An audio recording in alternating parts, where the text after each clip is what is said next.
the sun to shine. Chickens are clucking, living life divine. When tractors rolling under wide open skies. At Equallyyoke we let adventure rise. Country living, we're never feeling small. Join us on this journey, we welcome all.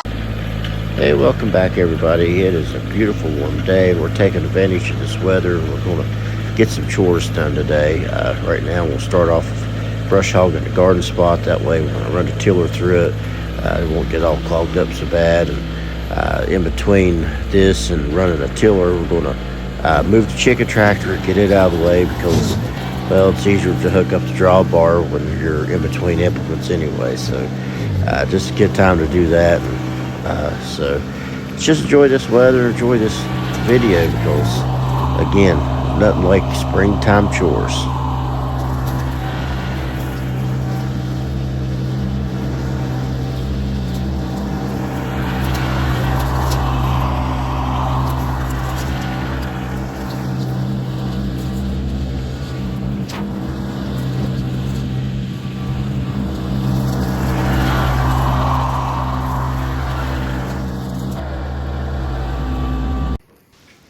Okay, so we took the rotary cutter through here. We got everything chopped down pretty good. So hopefully the tiller won't get clogged up when it runs through it. And hopefully between now and we get the tiller hooked up, the shorter grass will help the ground dry out and cure out just a little bit more. So we'll get a really good till in this garden.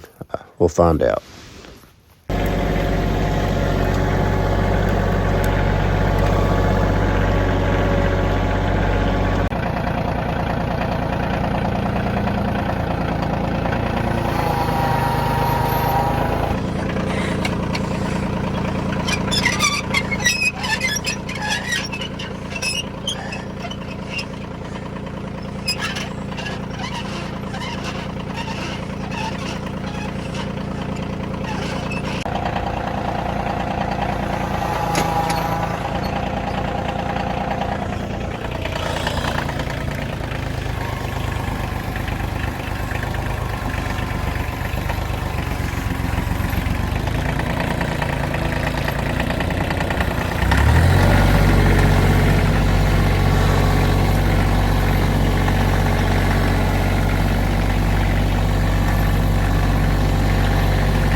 Rat going right towards you.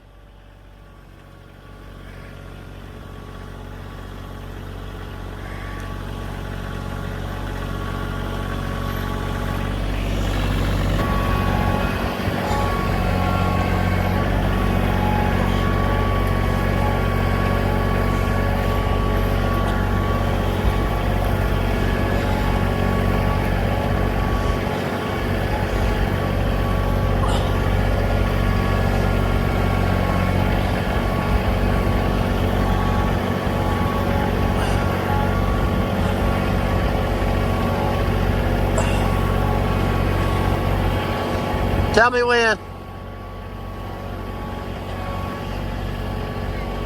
That good? Now, typically when you do one of these kind of moves, you're better off to do it early in the morning so you can lock the chickens up the night before so they don't take off and you can move the chickens with the pen. But the day's activities we did it right after church. We just didn't have time to do anything like that, so we had to wait till a little bit later. So we didn't get a chance to lock the chickens up. So all but one of them took off from there, and we'll have to, if they don't come back by this evening, I'll have to carry them all back down there. But they should come all back later on. But the one that stayed behind was good old Grumpy, way back there in the back. You could see him. And he's the one.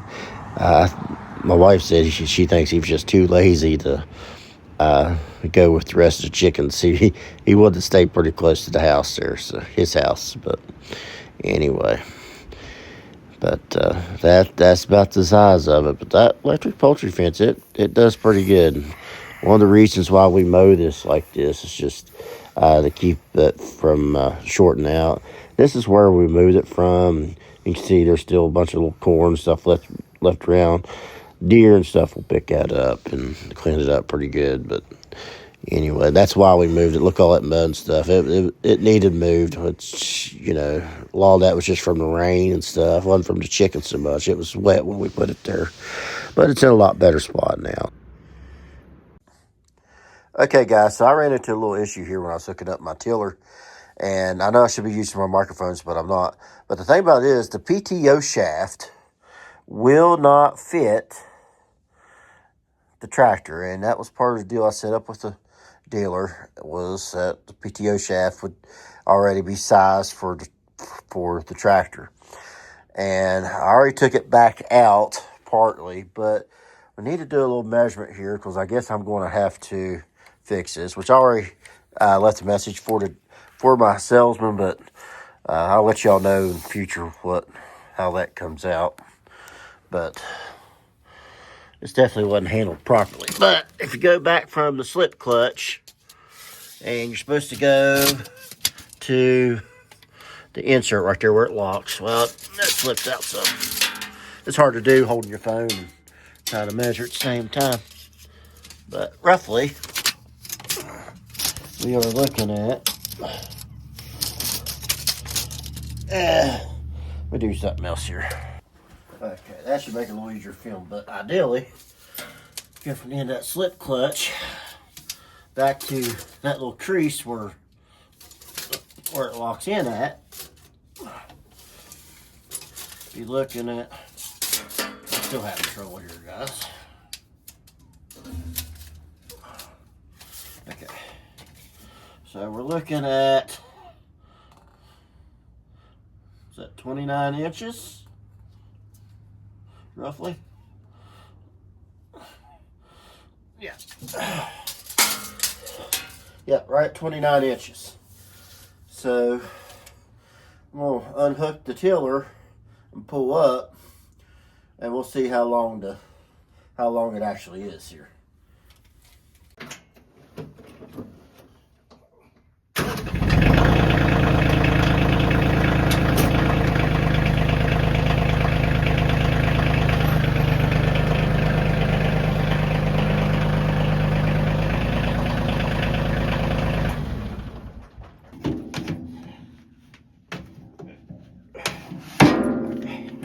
Now, let's measure that and see what we got. Problem is, I don't have a vise to set that in, so everything I do is going to be free-handed.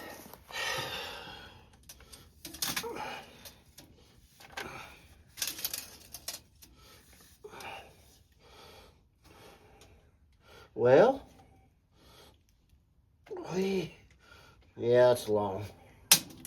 Out to the end, we're looking at 29.5 inches. So, I can't remember, did I say it was 29 inches before? I can't remember if I said 29 or 28, so if that's the case, then we need to cut off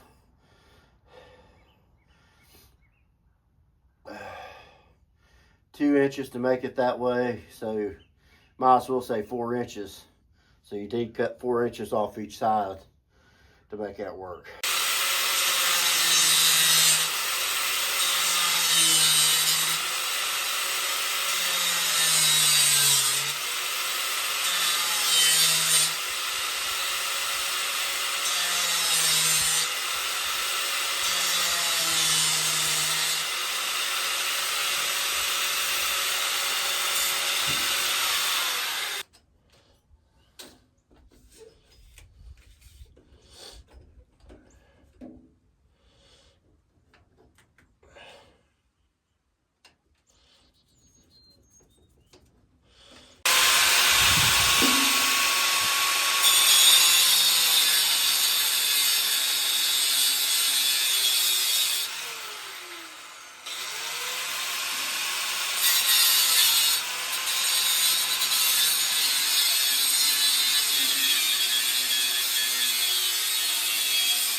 I got them both cut down now, but I need to get me either a file or a grinding wheel for my grinder, and use that to file it down a little bit before it goes on, because it's kind of jagged and stuff. And I honestly, I tried to put it on there, wasn't going to go on where it's such a crooked cut. So, but that's going to be an easy fix. Gives me an excuse to stop at Harbor Freight on the way home tomorrow, and spend 15-20 bucks. Anyway, but that's the gist of it. I'll continue. I'll let you guys know what I hear from the dealer when I tell him what happened here. That's nothing against the dealer. I say they probably got busy, and because they marked it. They marked it to cut. They did. They marked it to cut. I can show you the writing on it. See, 6-inch tiller. They marked it to cut 6 inches off. Now I'm almost wondering, considering what was going on there, if they didn't cut one side and forget to cut the other. I hope that's not what happened, because then what I did is going to make it kind of topsy-turvy. But we'll find out tomorrow evening, because tomorrow evening we're going to, as long as I don't have to work over, we're going to try this beast out. And that's pretty much just what's been going on around here today. I'm going to go inside, fix me some supper. It's after 6 o'clock. I'm tired. I'm starving. Ready to go get something to eat. So, in the meantime, you guys take it easy, and we'll see y'all later. Bye-bye.